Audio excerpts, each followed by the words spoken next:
Olá, advogados e advogadas capixabas. Sou Vitor Gonçalves Machado, candidato ao 5º Constitucional pela classe dos advogados da OAB do Espírito Santo.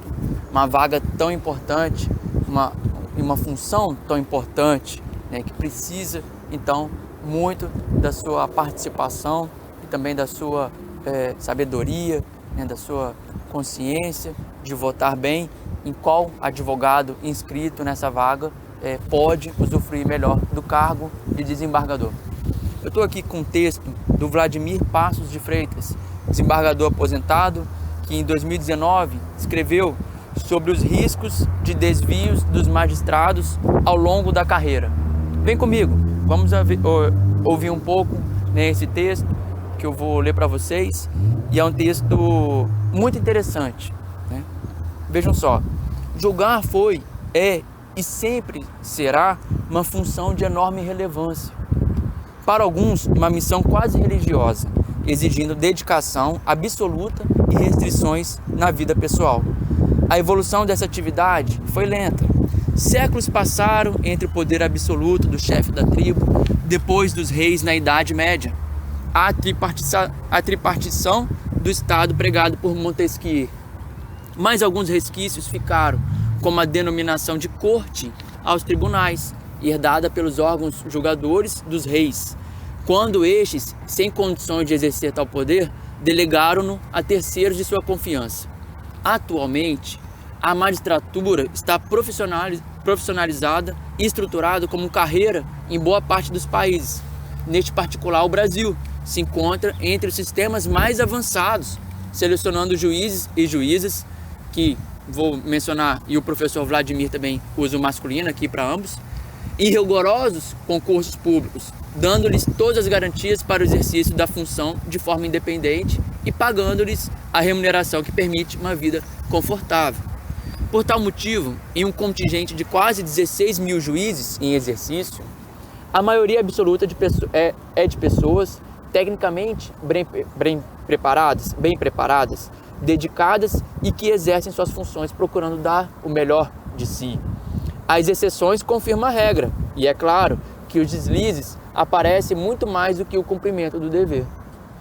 Afinal, assim é em tudo. O errado atrai mais do que o certo. Então, existem sim os desvios e também em outras carreiras, em outras profissões. Isso não é só com a magistratura, não é só com a advocacia. Existe também em outras atividades, infelizmente.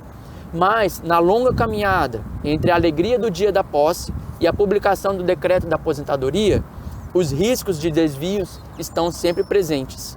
A eterna luta entre o bem e o mal acompanham os magistrados em todos os momentos.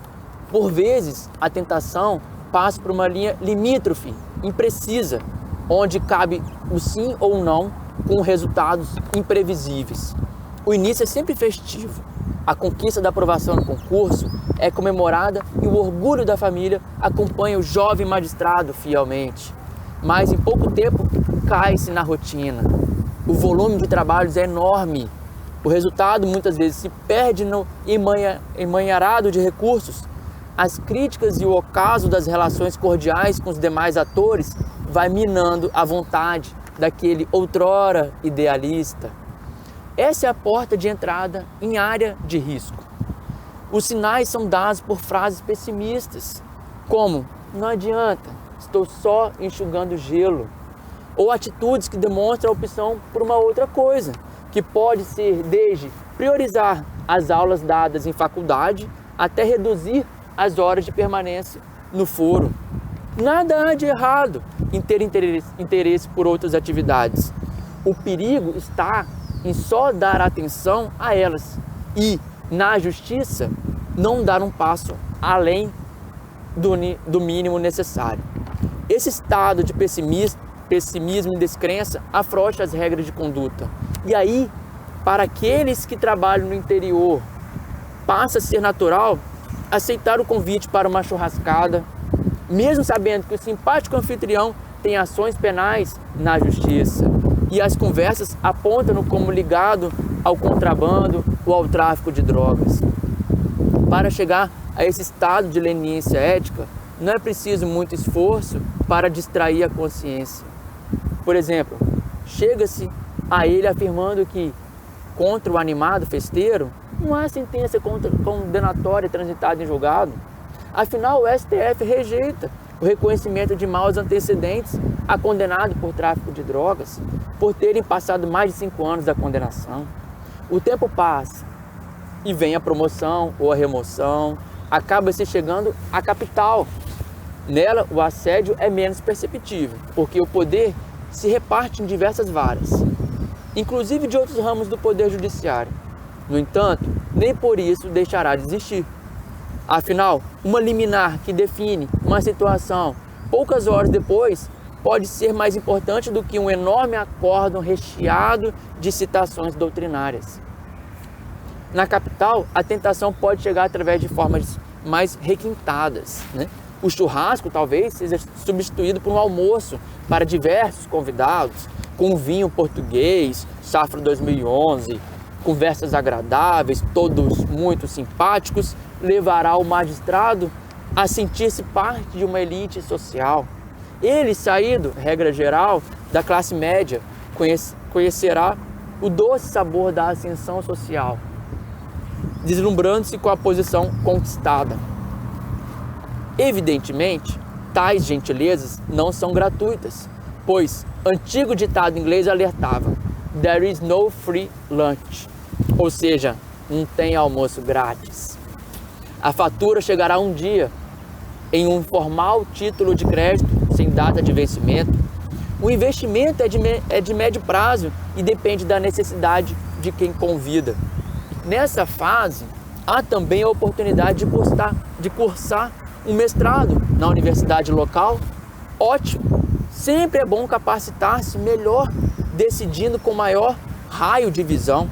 Também é positivo estar em sala de aula, com colegas de outras profissões, tomando conhecimento de seus anseios e pontos de vista diversos. Mas a conquista acadêmica não significa render-se incondicionalmente à opinião do mestre e, por sua influência, passar a decidir sobre a sua branda ditadura intelectual. Vida que segue. Um dia se chega ao tribunal, posse, cumprimentos, um passo à frente, e em pouco tempo o poder de julgar se estenderá a outros de natureza administrativa. Decide-se a vida de várias pessoas em bancas de concursos públicos, conselhos de administração, escolas da magistratura, corregedoria, presidência e atividade afins. Mas, junto com a promoção, chegam os fios de cabelo branco e outras mudanças físicas indesejadas.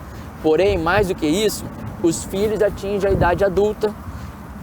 Como os dos demais colegas, eles quase sempre escolhem o curso de direito. E um dia chega a hora de estágio ou da colocação profissional. É preciso achar um bom local de trabalho. Pressionado pelos fatos, às vezes pela esposa, ou esta pelo marido, ou até pela sogra, que cobra providências no almoço de domingo, acaba pedindo vaga de estágio para o filho em um escritório de advocacia renomado, ou um cargo em comissão bem remunerado. Estas vagas são atualmente disputadíssimas e muitas vezes são dadas com o objetivo de receber algo em troca. Se o caminho apontar para uma corte superior, em Brasília, ótimo, um coroamento de uma vida de dedicação à justiça. Mas daí, a aprovação será ainda maior. A provação de provar será ainda maior.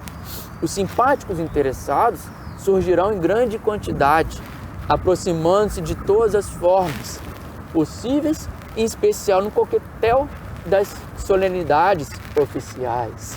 O status alcançado torna a vida confortável, um verdadeiro acolchoado de veludo, dando proteção contra todas as formas de desconforto. E, por óbvio, as tentações serão maiores.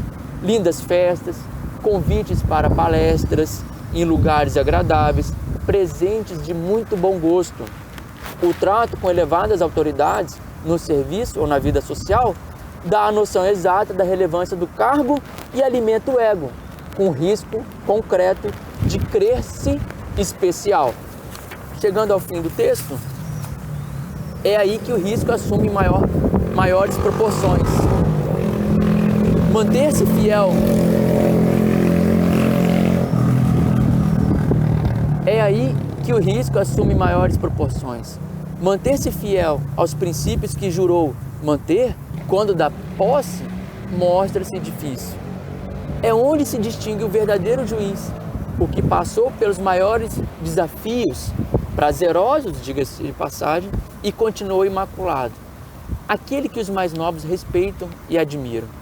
Mas que fazer para lutar contra o perigo da adesão à corrente minoritária dos que se valem do cargo para benefícios pessoais?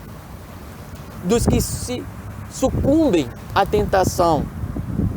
Não há uma resposta pronta, mas algumas atitudes apontam para o caminho certo.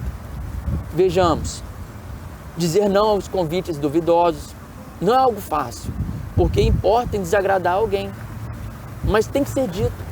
Óbvio que não de forma seca, agressiva, mas sim agradecendo, explicando que não pode aceitar por isso ou por aquilo. Na segunda negativa, o pretenso amigo entenderá. Em caso de grandes eventos, com convite para palestrar ou presidir painel, com benesses diversos, como pagamento de passagem para acompanhante, perguntar quem está financiando esse evento, esse acontecimento. Óbvio que se for pessoa física ou jurídica com casos pendentes de julgamento, não pode ser aceito. Em caso de dúvida, falar com um colega mais experiente. Vejam, mostrar aos filhos, eventualmente a um genro ou a nora, que o melhor caminho é o do esforço e da conquista pessoal é muito importante, né?